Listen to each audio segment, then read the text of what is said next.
Hello, welcome to the Los Angeles Society, Los Angeles Poet Society Instagram account and this Instagram takeover in the AAPI Heritage Month series, highlighting Asians and Islanders.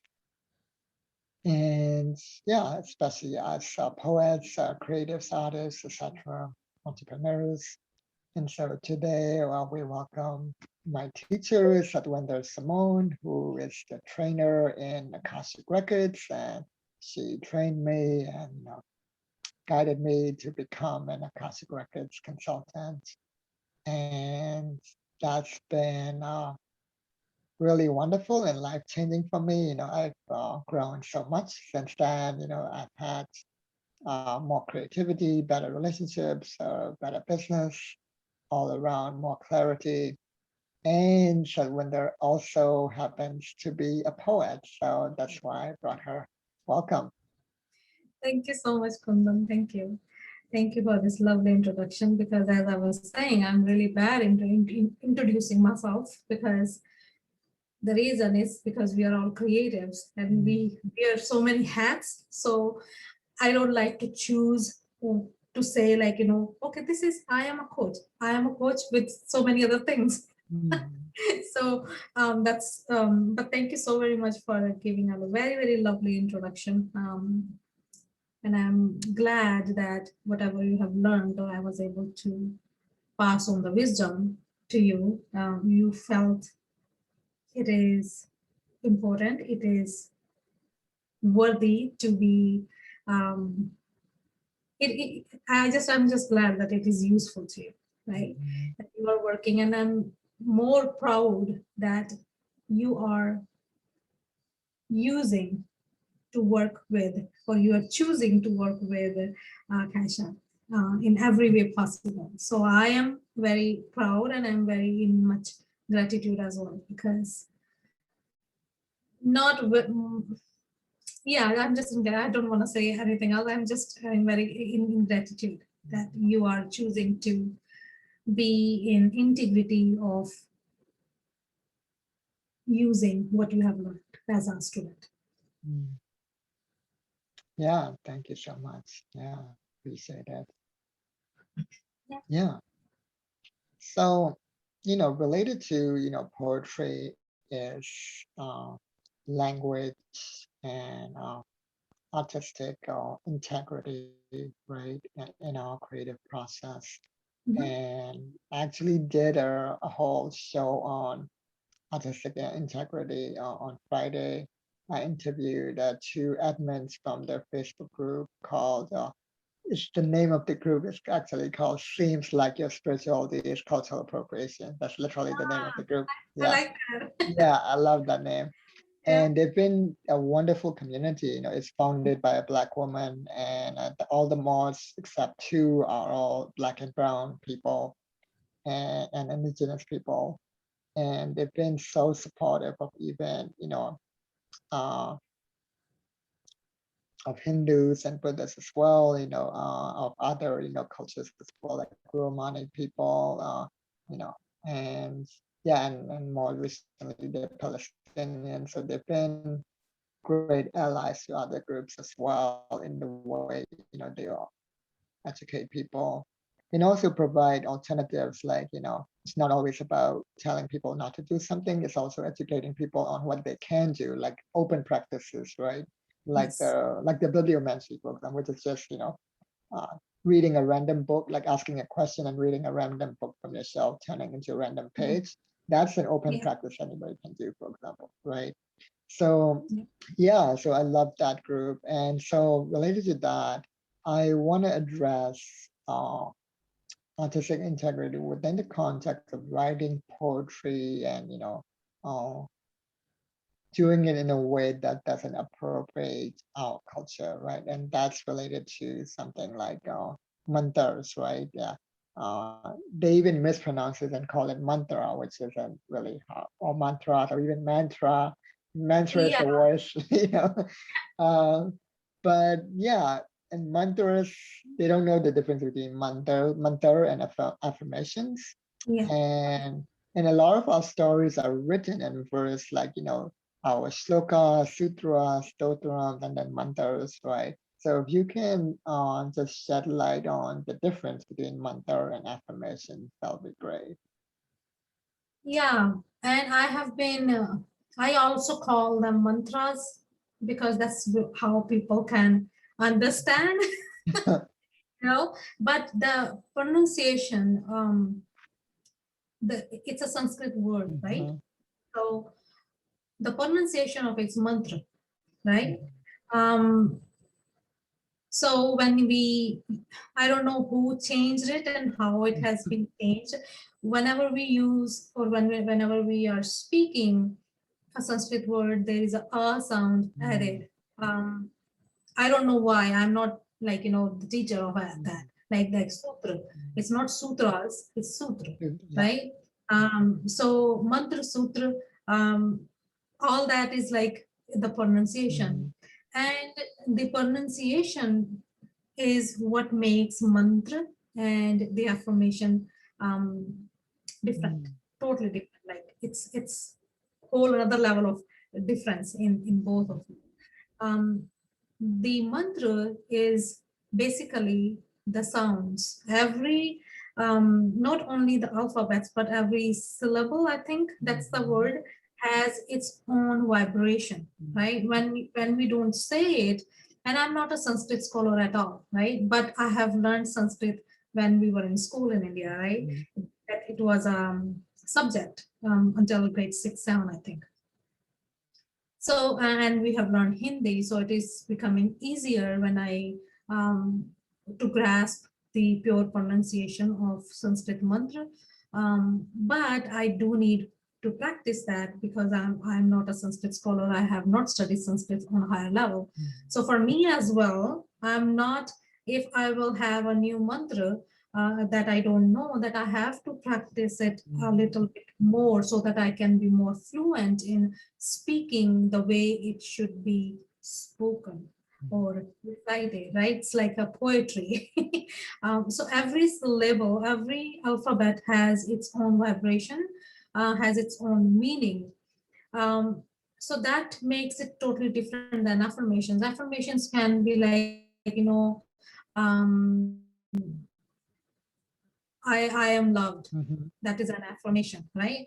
Yes, it can be a powerful affirmation when you're working on self-love, right? When you're clearing everything from what is stopping you to love yourself, right?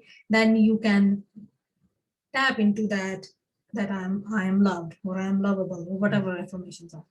But mantra, when you are speaking, um, you need to speak with a proper pronunciation, because if you are not speaking with proper pronunciation of mantra, it loses its effect. mhm, Because remember, mantra is not only just to recite and recite.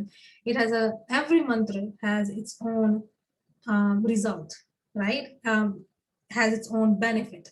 So if we are not speaking the proper pronunciation, the vibrations are not going, so you're not getting the benefit of that mantra. So if you want to learn to recite mantra, that you need to be very much you need your focus on how to learn, like how to speak or how to pronunciate each mantra, or each word, right? If I want to be in, let's say if I want to learn all the mantra we have, like in our Vedas, in our culture, then I need to be very much fluent in Sanskrit, or at least, because I am familiar with the sounds of Hindi alphabets and Sanskrit, 70%. I can adopt when I'm learning from our teachers from back home who are speaking these mantra in their original pronunciation. mhm, I can grasp them easily because I have that foundation of where I have learned Hindi, where I have learned how to speak in my own language. So that is what it makes the accent, right? That I have seen people are using mantra, but their own in their own accent, right? mhm, Just like Om Bhurbhuva Swaha, right? Even I need to do reciting that like in fast, like reciting them fastly. I don't know if that's a word, but I might lose the vibration of that syllable, right? So I Mhm. need to be very careful when I am reciting any mantra. So that is the difference between mantra and affirmations. And I really want to request whoever will listen to this that in your copy, because we are all doing businesses and everything, right? In your post, Facebook post, or wherever you are saying, okay, this is your Monday mantra. It is not mantra. It is your affirmation, Monday or maybe affirmation, your yeah. motivation. Maybe you're giving motivation. It's not mantra. Please don't do that. Or Um, even your poetry it is, titles and things like that. Yeah. yeah, yeah, Mm. yeah, because mantra are totally different, totally like it's, I cannot even give you an example. It's totally different. Totally, yeah. Different, Yeah, I right? want to Yeah. add to what you said. Like, one clue, right, is if something is in English, right, by definition, it is not a mantra because a mantra Yeah. is in Sanskrit, and there's a reason for that. Like everything you said, and one more thing, like when I was doing my research, I noticed that the very structure of the Sanskrit language, right, that the sounds Yeah. are actually directly connected to our vocal cords, the Mhm. way our vocal cords are structured, even our facial features as well. So each sound impacts the way the sound is stated actually, impacts the vocal cords in a certain way. That's the vibration that we're talking about. It Yeah. impacts like specific parts of our bodies. It changes it totally. And that's why it has to be repeated. It's not repeated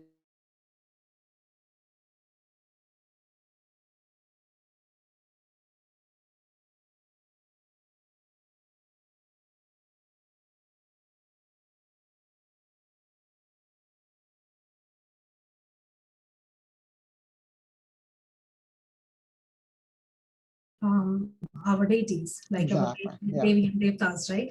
So Hmm. they are very much just for to worship, Hmm. because bhakti rasa, right? When we are doing puja, right? When we are doing bhakti, because there are different type of yogas in in our culture. Like bhakti is one ras. I will say ras means, how can I say it in English? It's like there are different type of devotions, you can say, like bhakti is the devotional path. There are different spiritual paths, so bhakti, to worship, is one path to be one with God, right? So for that we have um, different type of mantras. So like, if you are worshiping, let's say Ma Kali, right? Then we have very strong mantra to just to worship her, to Hmm. praise her. To there's so much rituals and stuff that goes along with mantra. So alone repeating mantra does not gonna work. The full ritual need to be done when Yes. you Yeah. are using that mantra, right? Hmm. When we do yagya, right, the fire ceremony in English, right?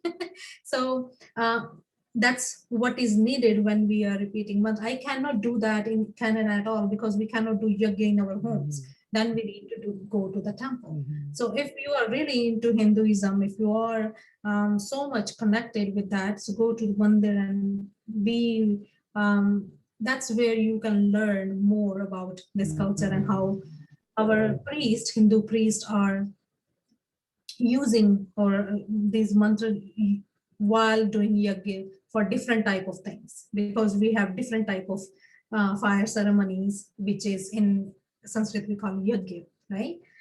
To perform whenever, let's say, if something I'm starting new, then I can go to the priest and say I'm starting something new and I need the blessings, and then he can do, or she can do, or they can do the fire ceremony, the yajna for me, Hmm. right? And I can sit there and they can assist me in doing so. So I cannot do the duty of the priest, because Hmm. I am not. It's not about that I am not at the level of the priest, or priest is above me or whatever, but they know how to do it, right? They Hmm. have done their own study in how to do it, right? They have more knowledge than me. I can sit there if I have the knowledge and participate and absorb the vibrations of those mantras, right? And participate in the yajna, in the fire ceremony when we do the ahuti, like the sacrifice, not the sacrifice of lives, but when we put things, I don't know what but some herbs and everything that goes along with the yajna. Mhm. So he is the priest is for us the guide at that time. Mhm. So another difference of using mantra, right? Mhm. But there are certain mantras that we can use or we can chant without all these rituals or yajna and stuff. But still, the one thing we need to know is to use the correct pronunciation Mhm. of the Exactly. yeah. Mhm. Yeah, that's a Mm. really good point, that even as a Hindu yourself, and even as a Hindu myself, that there are certain mantras that we don't do. On a related note, like, you know, uh, there are a lot of white people nowadays, and even people of color who don't fully understand. They Mm. would make these random circle paintings, right? And they would call them mandalas. And Mandalas, yeah. mandalas, yeah. And I'm like, and that's a Hindu and Buddhist practice as well. It's Yeah. both. Mm. And I'm both myself. I grew up in a Buddhist country and Buddhist culture in addition to Hinduism. I'm both, that even I don't call my circle paintings mandala because I Yeah, know the years and decades and centuries of lineage and ritual that's involved in creating a mandala, a real mandala. So true. even I don't dare to call my paintings, like, No. I would never do it. Like, And people are right. using, especially again, white people using our sacred yantra, Oh yeah, like the yantras too. Yeah. Devi yantra for the Facebook ads and stuff. I was like, I don't even because they carry a powerful um, energy behind. They don't know about the yantra, but they're using it as a graphic Yeah. to promote their stuff, right? Even Mhm. if they're connected to it, even if they know about it. Mhm. And I'm going to tell you that it is not only for white people. Few years back, when I was launching my soul mastery, like when I was preparing all the pages and stuff, I did Devi Saraswati Puja, right? So that I am doing that because I needed her blessings. And I put the image of Saraswati in one of the page, and and I'm really glad that that person, called out to me in a very good way, that because it is on the website, even though I can freely use any of my deities or our Devi Devtas, right? It is nothing. But that person made me realize that if I will do it, it will give other people to Mhm. be like, oh, we can Exactly. use it too. So, and I took it in a very good way, and I was like, okay, I will take it off from the social media, and I did, because I'm sharing that because that's okay. Mhm. We can make mistakes, but the thing is, are you improving or are you correcting your Exactly. mistakes? Right? That is more important, right? And don't feel called out when somebody reaches out to you and say, hey, this is not Mhm. good, right? Because again, we all can make mistakes. I have done, I think, so many mistakes.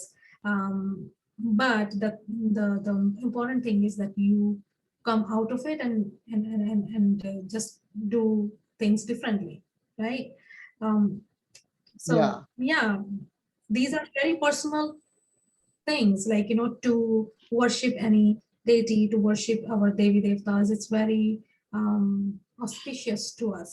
So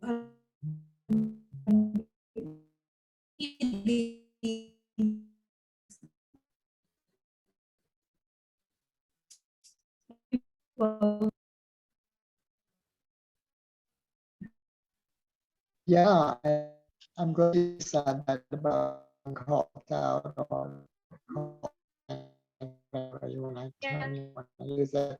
Uh, I want to point out that if we're calling